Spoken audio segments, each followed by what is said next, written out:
actually on the dozen, wasn't it like a 1 seed of when you guys did everyday things? The 1 seed was like stopping a double spray of pee.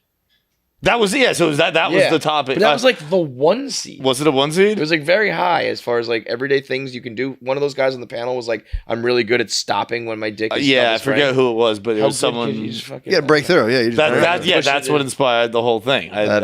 Whoa. You might have a girthy hole because I've told you this many times.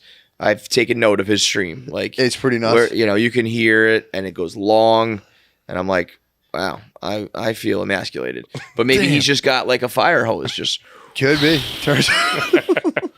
Just when John pisses, it sounds like this. Bro, I can fucking piss with the best of them, dog. It's like a waterfall mist coming off the bottom. He also said he could piss from where there was tiles in the bathroom. How many tiles, the average square tile, I can rip away from a urinal do you think you could hit? I can rip. I mean, I don't know. The average square tiles, I could probably go, green can to the couch. That's a good pick. I think that's realistic. I want to say that is good. I feel like John was like, I can go from the TV to the couch. I'm like, that's what I wanted to say. I was going to say from here to that camera. I mean, what's stopping you from fucking I'll tell you what, fucking gravity, bro. Like, that's just not happening. I just want him. I'm like, I got to put him to the test. Something's definitely wrong with your bladder, but maybe you can. Maybe you got all sorts of issues. Yeah, I want to see. TV to there. We should do that. We've been talking about trying to do some like pay-per-view stuff and paywall stuff. And certainly pay-per-view. And we're kind of we're always like we say everything here. We don't hold back, so there's nothing more. Maybe we just do like piss content. Yeah, it's just you can see full frontal male nudity. That's behind the paywall. Is full frontal male nudity. If you did OnlyFans, yeah, or whatever paywall, full frontal nudity, how much money do you think you'd make? Not a lot, I don't think. If I if you were to just try to honestly estimate, like, do you think that like a few dudes would sign up? Do you think a handful of girls would sign up? Do you think like I'd say maybe one pinch of girls would sign up, but I think maybe I get dudes, honestly. That's what I'm thinking, right? I can probably make money off you guys. Dudes. I'd have to take the sample of my base and be like, all right. Polls are focus in. Group. Polls are in. Yeah. Do you guys have any gays in the fan base? There's a couple, yeah. Yeah. We just had a show at the Wilbur, and there was not one gay person there. I was so devastated. What? Well, did you like poll or something? Yeah, we're just like, gay. I was kind of like, are there couples in the house tonight? No. Any boyfriends? Any girlfriends? We were talking about Clone Willy. And we were wondering if gay guys would fuck themselves with their own dick. And we asked the crowd, and there was like, everyone's like, I don't know, there's no one gay here. I was like, what? Like, can a gay person like speak up? Yeah, it was. We had 1,000 people. They're all in the seminary.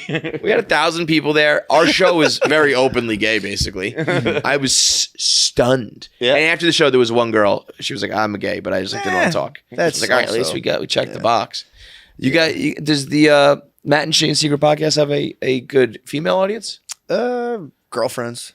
Yeah, women come to our shows like captive. They're prisoners of the show.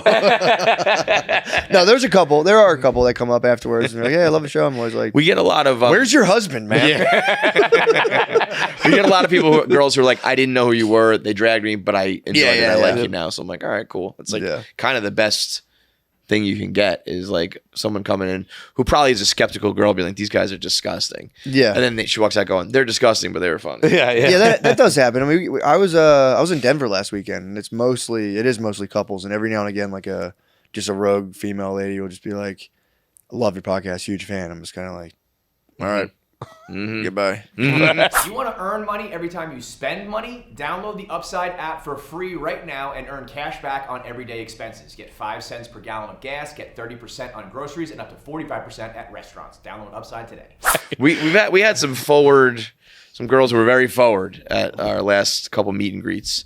Did you notice that girl who called you adorable? No, I don't like that though. I know. But she said, she said something to me like, you're funny or whatever. Like, I like you. And then she turned to you and she said, can I just say, I think you're adorable. And I think you were kind of like moving on to the next person who was coming. And she basically said like, I think that night we had a bit about like saying like who in the world would ever fuck us, you know? She was like, can I just say I think you're adorable? And like when you guys are up there saying like who would fuck you? Like I would. And I was just like, damn. Like, okay. Get off the stage, pervert. I was like, yeah, next we got a fat guy to take a picture with. Oh, it was a pleasure meeting you. Bro, yeah. That's like I'm so bad at reading signs. I'm not even talking about just with fans, just with women in general. Like if a woman tells me she wants to fuck me, that's the quickest way to guarantee I'm not fucking you. Like I'm crazy. I'll be dude. too You got intimidated. Such a broken brain ending. It's also because if a woman comes up to you and says like I want to fuck you, I'm like, in your head I am already here.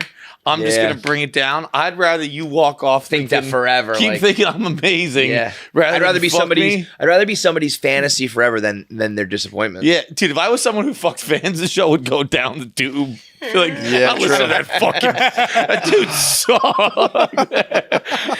I've never had a relationship with a woman that ended with I'm gonna keep listening to that guy's podcast. Yeah. They might listen though. I feel like they scout. I feel like that's kind of it's a KGB, dude. Bro, they're full KGB. I'll get text DMs from women I dated in high school. It's like, why are you talking about me? Yeah, they're in the fucking Kremlin, dude. They're all in the Kremlin. I mean, if you think about like a girl's dream, you could offer a girl a duffel bag of like 50 grand cash or their boyfriend's phone unlocked, and they're taking the phone every time.